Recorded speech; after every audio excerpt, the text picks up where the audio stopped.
Excellencies, dear friends, as we have just heard, it is still possible to limit global temperature rise to 1.5 degrees by century's end. We know what permanently breaching that limit would mean for people and planet. The science compels climate action, so does the economics.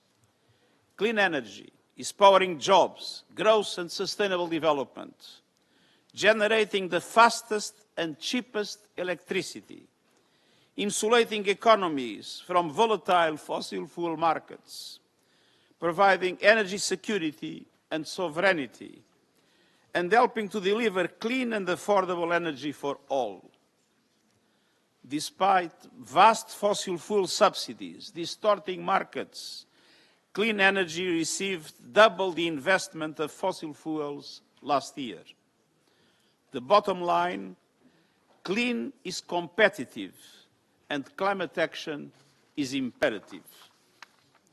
Excellencies, the Paris Agreement has made a difference. In the last 10 years, projected global temperature rise has dropped from 4 degrees Celsius to less than 3 if current NDCs are fully implemented.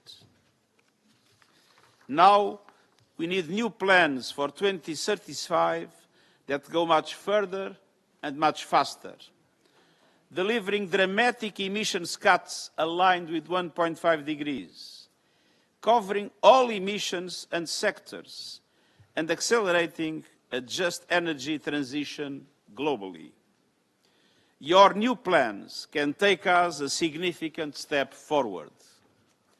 A UN report will calculate their impact for global emissions.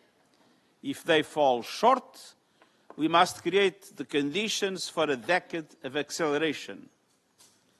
We know it can be done. China met its 2030 wind and solar target 6 years ahead of schedule. India reached 50% electricity capacity from non-fossil fuels 5 years early. We are in the dawn of a new energy era. We must seize this moment of opportunity. COP30 in Brazil must conclude with a credible global response plan to get us on track. 5 areas are crucial. First, energy. Fossil fuels still dominate.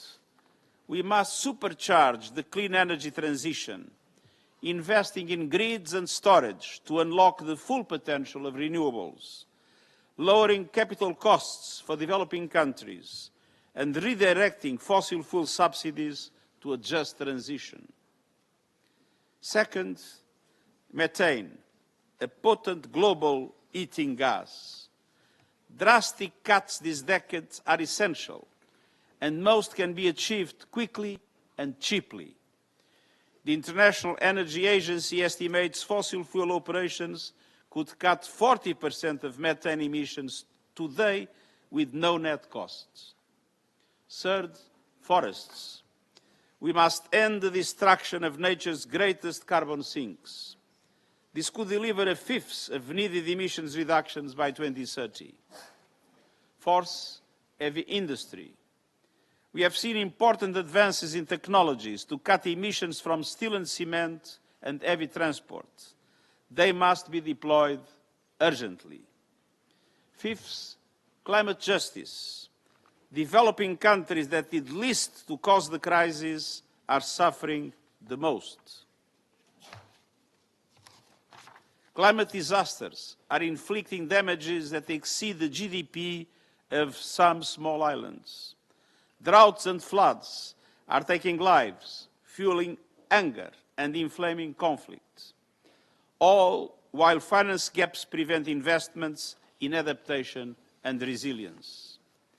We need urgent action to unlock funds for developing countries, to seize clean energy benefits and protect lives and economies.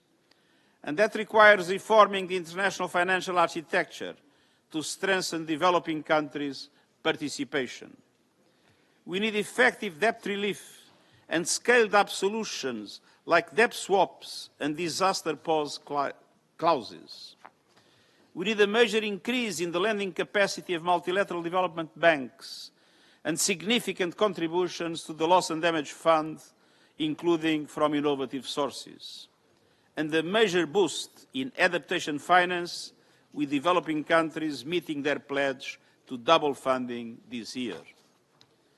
COP30 must show a credible path to mobilizing the $1.3 trillion annually in climate finance by 2035, as agreed at COP29 in Baku. Identifying sources, existing and new, outlining policies, instruments and actions to make finance accessible, affordable and at scale, and establishing credible accountability measures to verify progress. Excellencies, the science demands action. The law commands it. The economics compel it. And people are calling for it. I look forward to hearing how you will respond, and the UN stands ready to help you to deliver. Thank you very much.